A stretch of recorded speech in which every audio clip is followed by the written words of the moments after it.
The Arizona sun blazed mercilessly over Copper Ridge as Samuel Whitmore adjusted his gold pocket watch and strode down Main Street with the confidence of a man who owned half the territory.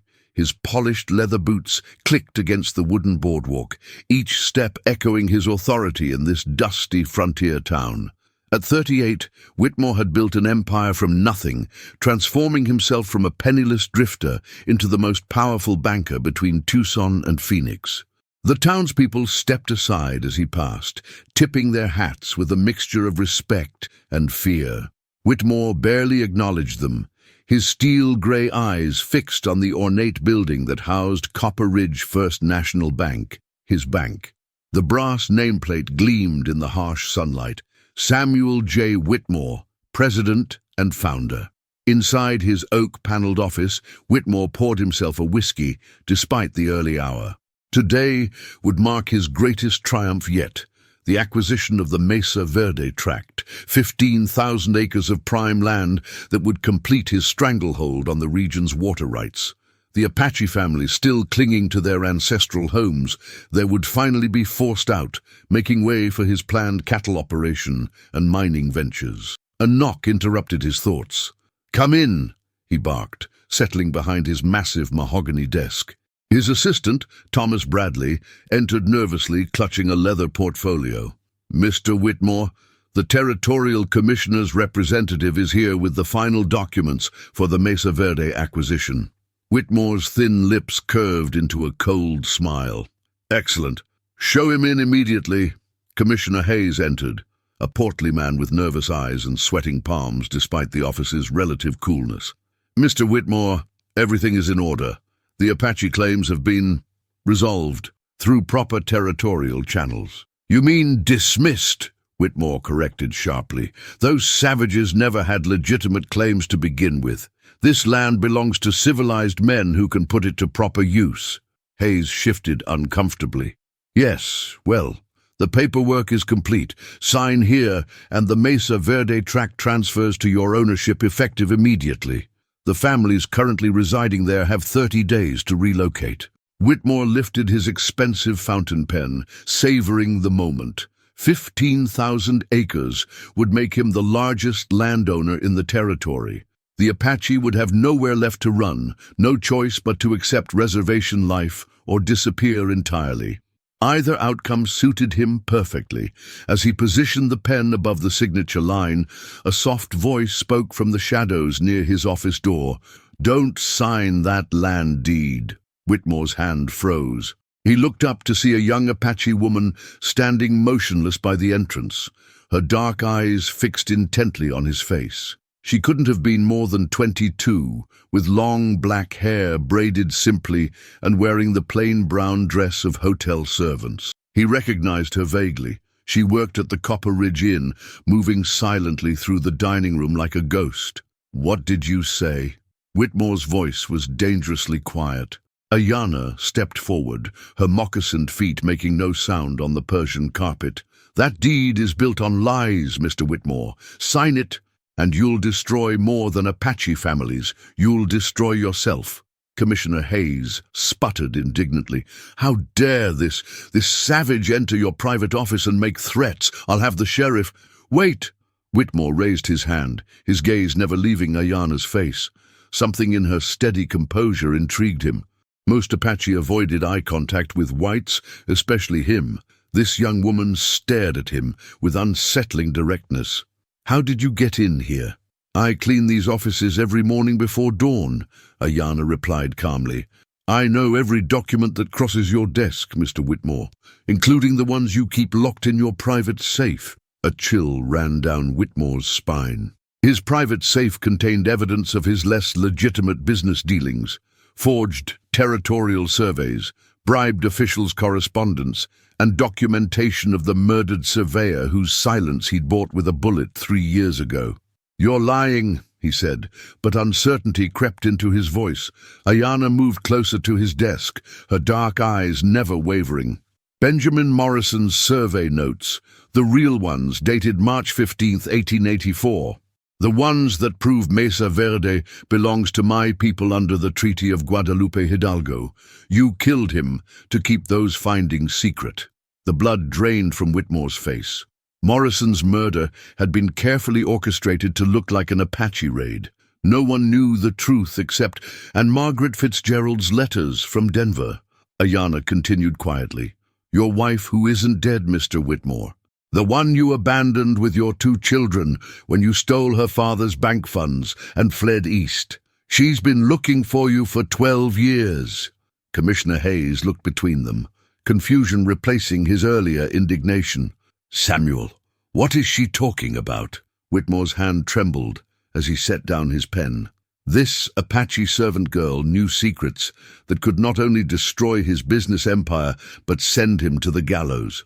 The question that terrified him most was simple. What did she want? The silence in Whitmore's office stretched like a taut wire ready to snap. Commissioner Hayes fidgeted nervously, clearly sensing the deadly undercurrents he didn't understand. Whitmore's mind raced through his options. He could call for the sheriff, claim this Apache girl was making threats, have her arrested or worse. But if she truly knew about Morrison's real survey and Margaret's letters, eliminating her might only ensure his secrets reached the wrong ears. "Commissioner Hayes," Whitmore said slowly, never taking his eyes off Aiyana, "I need to postpone this signing. There are complications that require my immediate attention." "Postpone?" Hayes's face reddened. "Samuel, we have investors waiting in Denver. The territorial legislature expects—" "I said postpone." Whitmore's voice carried the steel that had built his empire. "Return tomorrow at the same time. We'll conclude our business then." Hayes gathered his papers with obvious frustration. "This is highly irregular. I'll have to explain the delay to my superiors." He shot a suspicious glance at Aiyana before stomping out, muttering about savage interference. When the door closed, Whitmore stood slowly, his hand instinctively moving toward the desk drawer where he kept a loaded Colt .45. But Aiyana's calm demeanor stopped him. If she'd wanted to destroy him immediately, she would have spoken to the sheriff, not come to him directly. "What do you want?" he asked quietly. Aiyana moved to the window overlooking Main Street, where a group of Apache women sold pottery and blankets under the harsh sun. "I want my people to keep their homes, Mr. Whitmore. The families on Mesa Verde have lived there for generations. They have nowhere else to go. Your people lost this land when they chose to fight the United States government. That's the price of war." She turned back to face him, and he saw something unexpected in her dark eyes, not hatred, but a deep sadness mixed with determination. "My father was Chief Nalnish. He never fought your soldiers. He tried to make peace, to find a way for both peoples to share the land. Your government promised him protection under treaty. Instead, men like you ignored those promises and took everything." Whitmore studied her more carefully. Despite her servant's clothing, she carried herself with unmistakable dignity. "If your father was a chief, why are you working as hotel help instead of living on the reservation?" A bitter smile crossed her lips. "Because I refuse to watch my people slowly die on government handouts. I came here to learn your ways, to understand how you think and fight. I've spent 3 years listening, watching, learning. I know which territorial officials take bribes, which ranchers use Apache raids as excuses to steal land, which merchants sell weapons to both sides." The implications hit Whitmore like a physical blow. This young woman had been conducting her own intelligence operation right under their noses, gathering information that could topple the entire power structure of the territory. "You've been spying on us," he said. "I've been surviving," she corrected, "and protecting my people the only way I could. But now you're planning to take the last piece of land where they can live freely. After Mesa Verde, there will be nothing left but the reservation, or death." Whitmore poured himself another whiskey, his hands steadier now as he processed the situation. "So you're blackmailing me, threatened to expose my past unless I abandon the Mesa Verde acquisition?"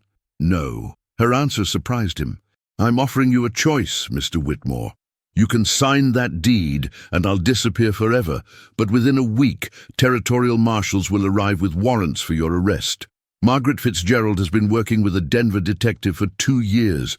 They're close to finding you already." His blood turned to ice. "How do you know about Margaret's detective?" "Because I wrote to her myself 6 months ago," Aiyana said calmly.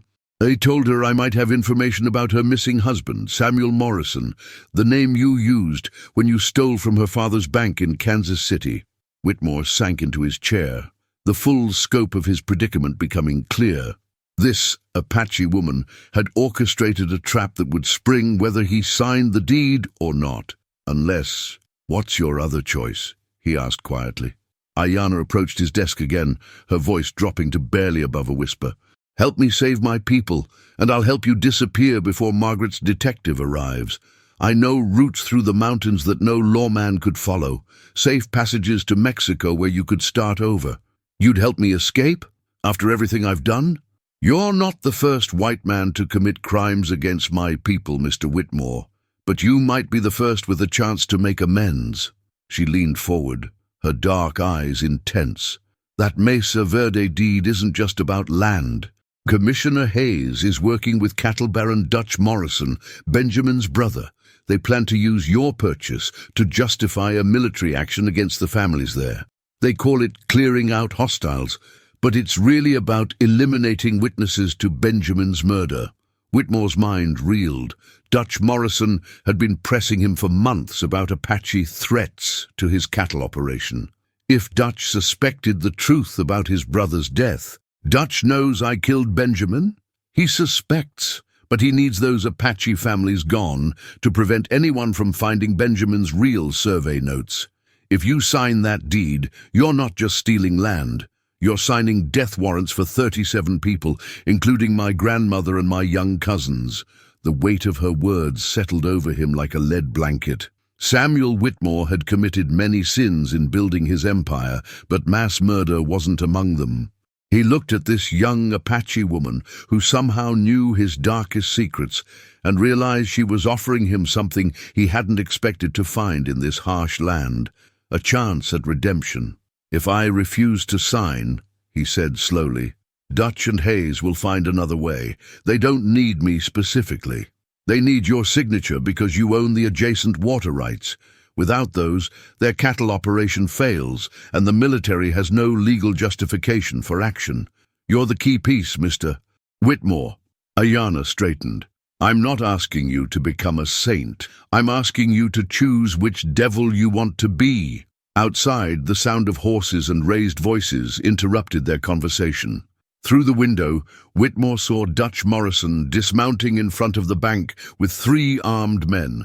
Not his usual ranch hands, but hired guns with the cold eyes of professional killers. "Dutch Morrison," Whitmore muttered, watching the cattle baron stride toward the bank with his hired guns. "He's early." Aiyana moved swiftly to the office's side door, but Whitmore caught her arm. "Wait. If you run now, he'll know something's wrong. Dutch didn't bring those men for a social call." Heavy boots thundered up the wooden stairs outside. Aiyana looked toward Whitmore's private safe, her meaning clear. If Dutch suspected the truth about his brother's murder, those documents were death sentences for both of them. "Hide behind the curtains," Whitmore whispered urgently. "Don't move unless I signal." The office door burst open without a knock. Dutch Morrison filled the doorway, a massive man with graying hair and the weathered face of someone who'd spent decades fighting the harsh Arizona territory. His pale blue eyes, so different from his murdered brother's kind brown ones, swept the room like a predator seeking prey. "Samuel," Dutch said, his voice deceptively casual. "Hope I'm not interrupting important business." "Not at all," Whitmore replied, forcing his usual arrogant tone, "though I wasn't expecting you until tomorrow's signing." Dutch's 3 companions spread out across the office, lean, dangerous men whose hands rested near their weapons.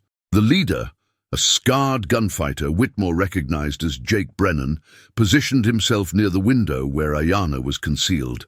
"That's what I came to discuss," Dutch said, settling his bulk into the chair Commissioner Hayes had vacated. "There's been a complication with our Mesa Verde arrangement."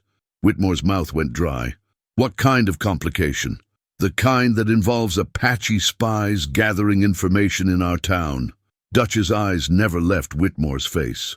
Seems one of them hotel girls has been asking uncomfortable questions about land surveys and territorial commissioners. Questions about my dear departed brother Benjamin. From behind the curtain came the faintest whisper of fabric. Jake Brennan's head snapped toward the sound, his hand dropping to his gun. Just the wind, Whitmore said quickly. These old buildings settle oddly. Now what's this about spies? Dutch leaned forward, his massive hands clasped before him.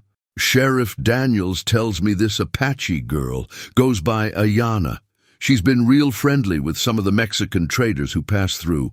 Trading information, maybe. About our business dealings. Whitmore kept his expression neutral, despite his racing pulse. I hardly keep track of hotel servants, Dutch. What does this have to do with tomorrow's signing? Everything, if she knows more than she should. Dutch's voice dropped to a growl. See, I got to thinking about Benjamin's death. Official report says Apache raiders killed him, but something never sat right. My brother was careful, Samuel. He wouldn't have been caught alone in the desert without good reason. Jake Brennan stepped closer to the window, his scarred face suspicious. Behind the heavy curtains, Aiyana remained motionless as death itself. Your brother was surveying dangerous territory, Whitmore said carefully. Apache country in 1884 wasn't safe for anyone. No, it wasn't. Dutch stood slowly, his bulk casting a shadow across the desk. But Benjamin's horse came back with his saddlebags intact. His surveying equipment, his notes, his money, all there. What kind of Apache raid leaves valuable supplies behind? The question hung in the air like smoke from a gunshot. Whitmore realized Dutch had been investigating his brother's death for 3 years, probably suspecting the truth but lacking proof. I wouldn't know, Whitmore replied. I'm a banker, not a tracker. Dutch smiled, but the expression held no warmth. Course you wouldn't. But here's what's interesting, Samuel. That Apache girl?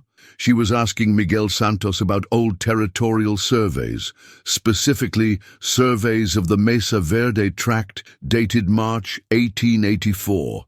Now why would a hotel servant care about 3-year-old paperwork?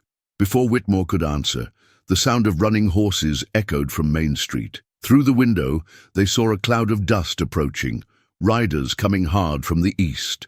Sheriff Daniels emerged from his office, shading his eyes against the sun. Territorial marshals, Dutch observed with satisfaction. Right on schedule. Whitmore's blood turned to ice.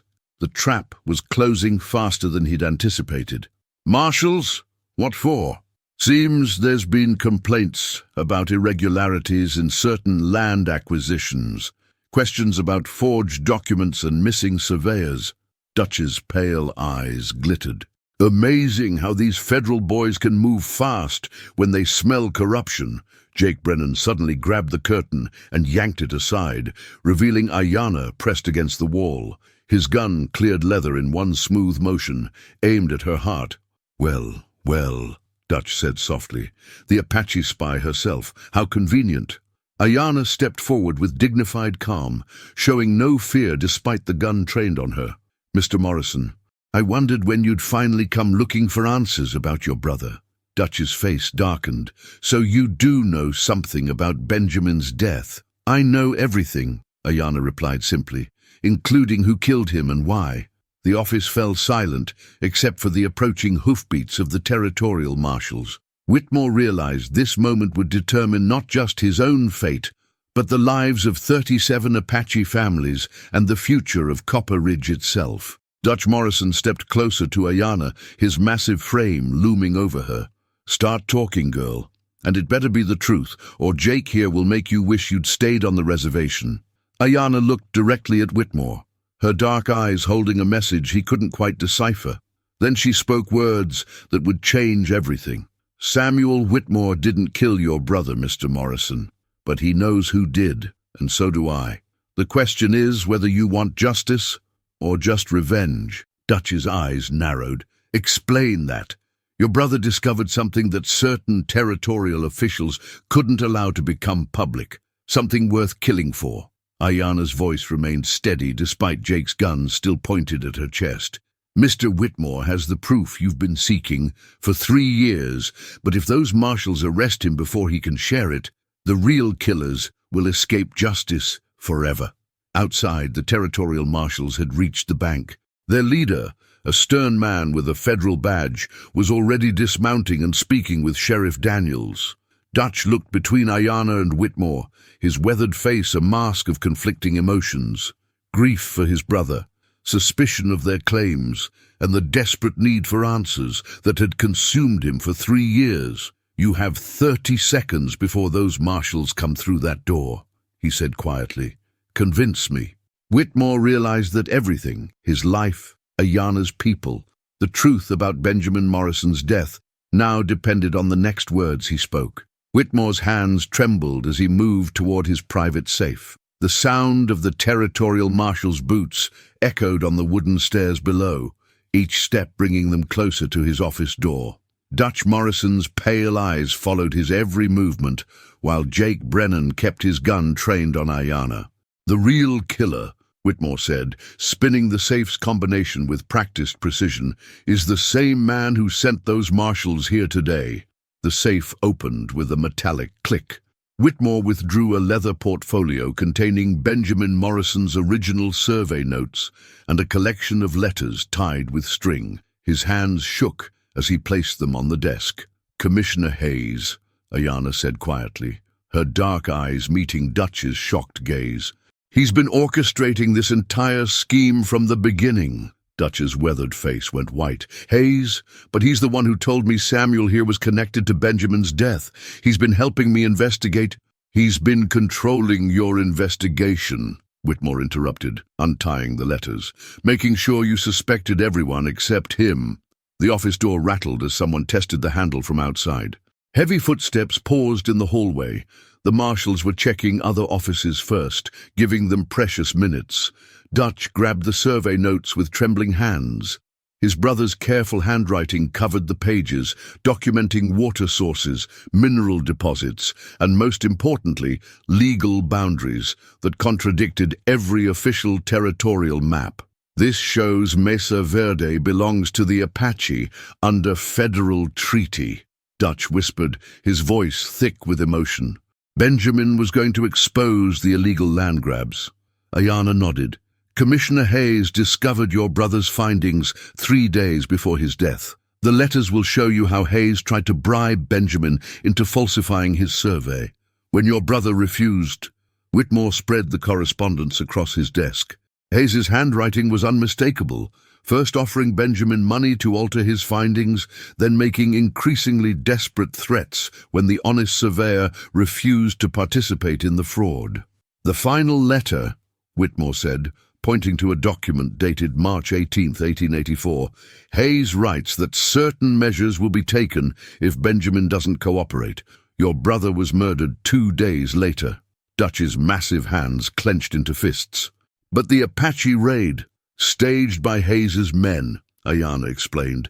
"They dressed as Apache warriors and used traditional weapons to make it look like a tribal attack.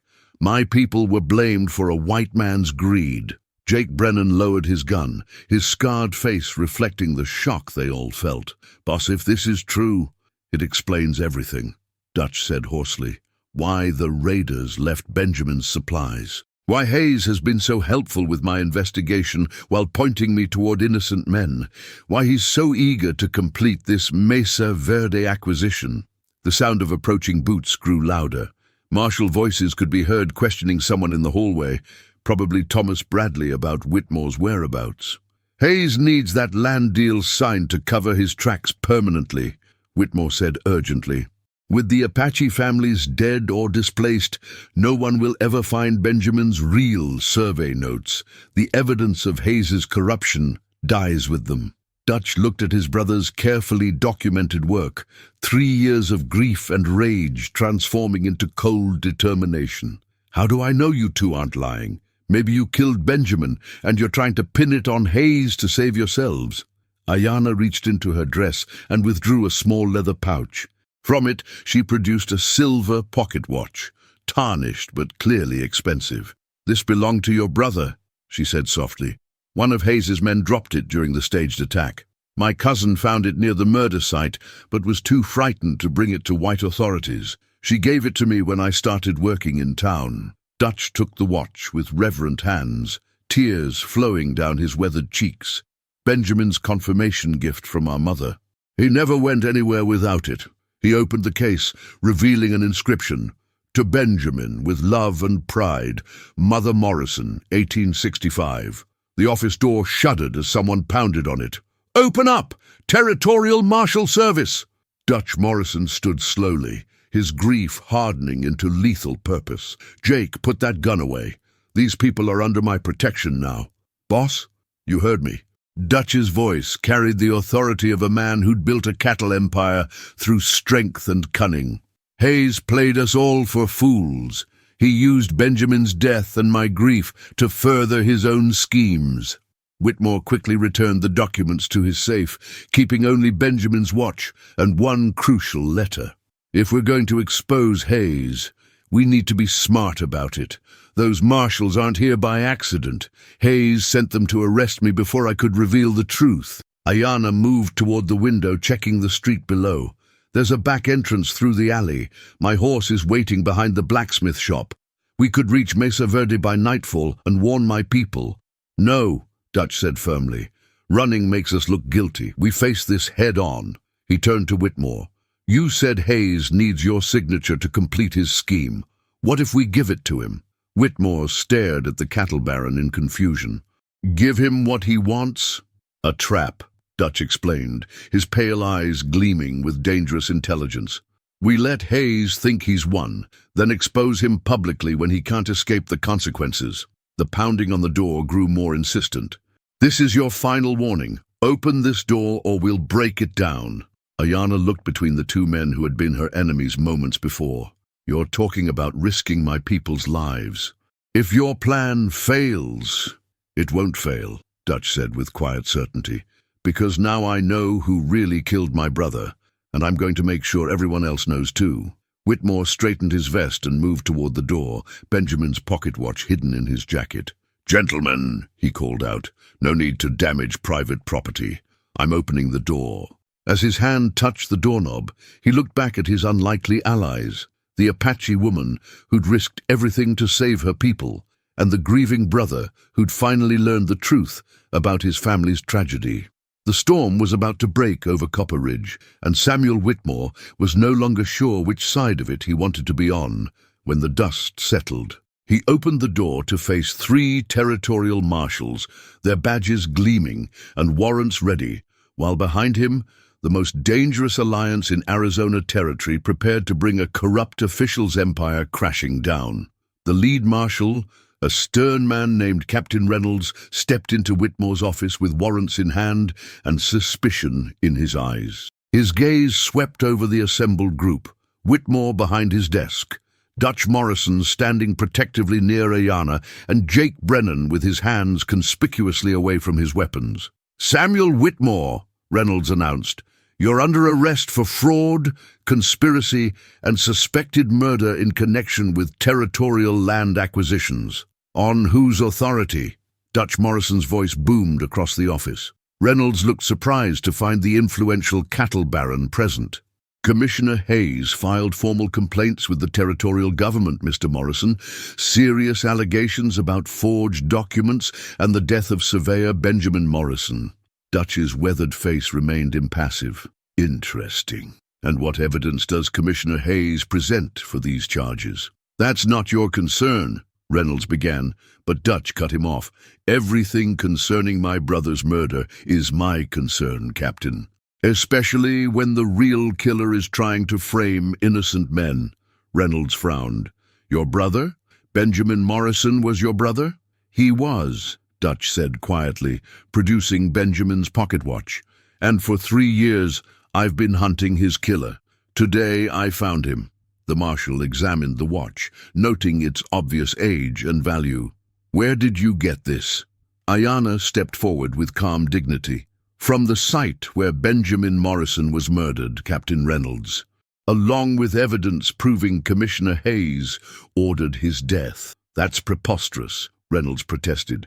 Commissioner Hayes is the one who's been manipulating this entire investigation, Whitmore interrupted, opening his safe once more. Captain, I'm going to show you documents that will change everything you think you know about this case. As Whitmore spread Benjamin's survey notes across his desk, the office door opened again. Commissioner Hayes entered with Sheriff Daniels, his portly face flushed with apparent concern. Captain Reynolds, thank goodness you're here, Hayes panted. This situation is even worse than I reported. The Apache girl is clearly working with Whitmore and Morrison to obstruct justice. Dutch Morrison turned slowly to face Hayes, his pale blue eyes like winter ice.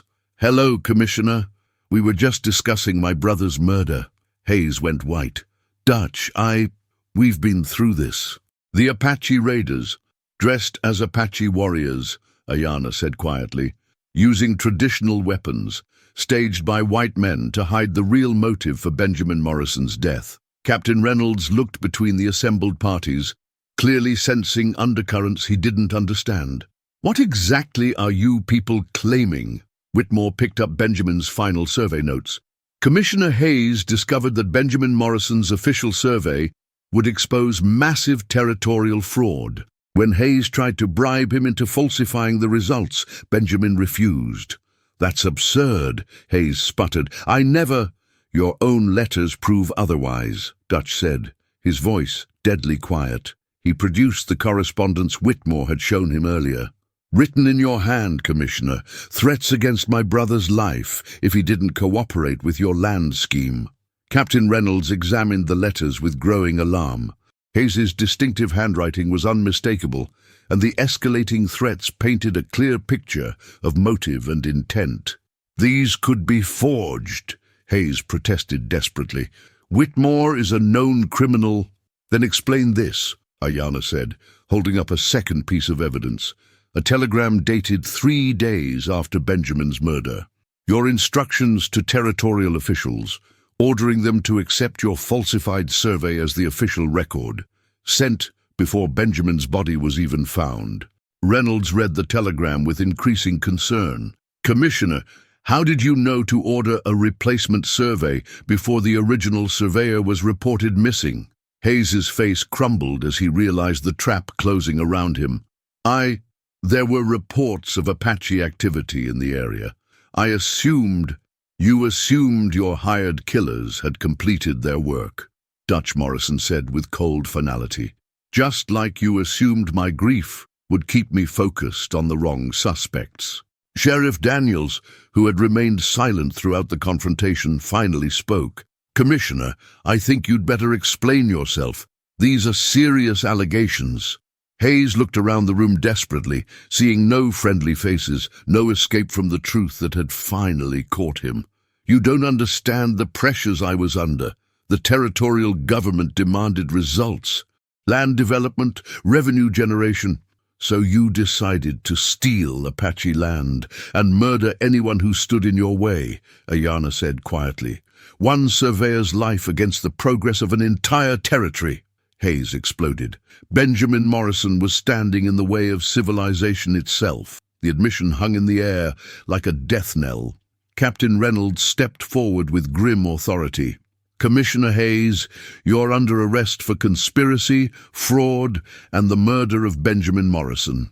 Please, as the marshal's handcuffs clicked around Hayes's wrists, Dutch Morrison approached the man who had manipulated his grief for 3 years.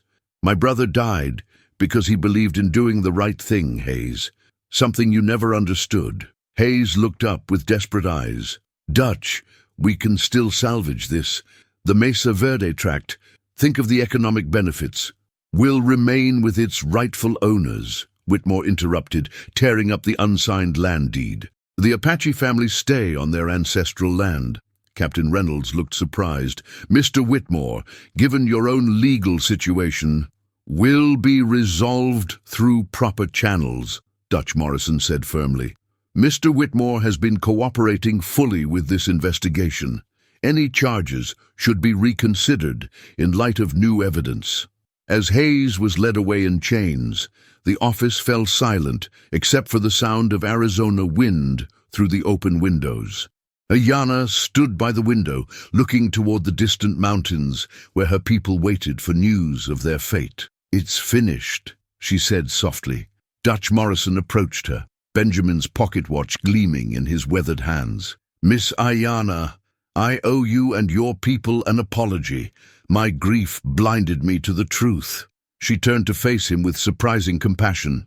"Grief makes us see enemies where we should see allies, Mr. Morrison. But truth has a way of healing old wounds." Whitmore cleared his throat awkwardly.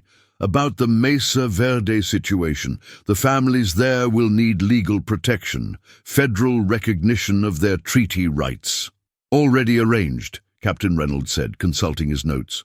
"Based on the evidence you've provided, the territorial government will formally recognize Apache land claims under existing treaties." 6 months later, Samuel Whitmore stood on the porch of a modest cabin in the foothills outside Copper Ridge. His banking empire was gone, liquidated to pay restitution for his past crimes, but the federal authorities had accepted his cooperation in the Hayes case as grounds for leniency. No longer the arrogant banker who had once terrorized the territory, he had found unexpected peace in a simpler life. Dutch Morrison rode up on his favorite horse, dismounting with the ease of a man born to the saddle. "Samuel, the Apache Council meeting went well. They've agreed to the water-sharing arrangement for my cattle operation." Whitmore nodded, still amazed by the friendship that had grown from their shared pursuit of justice. "And Aiyana?" "Teaching Apache children to read English while keeping their own language alive," Dutch replied with obvious admiration. "She says education is the real weapon against ignorance and hatred." As the two men watched the sunset over the Arizona desert, painting the sky in brilliant oranges and purples, Whitmore reflected on the strange path that had led him here. He had lost an empire built on greed and corruption, but gained something far more valuable: redemption, unlikely friendships, and the knowledge that even the most hardened hearts could find their way back to decency.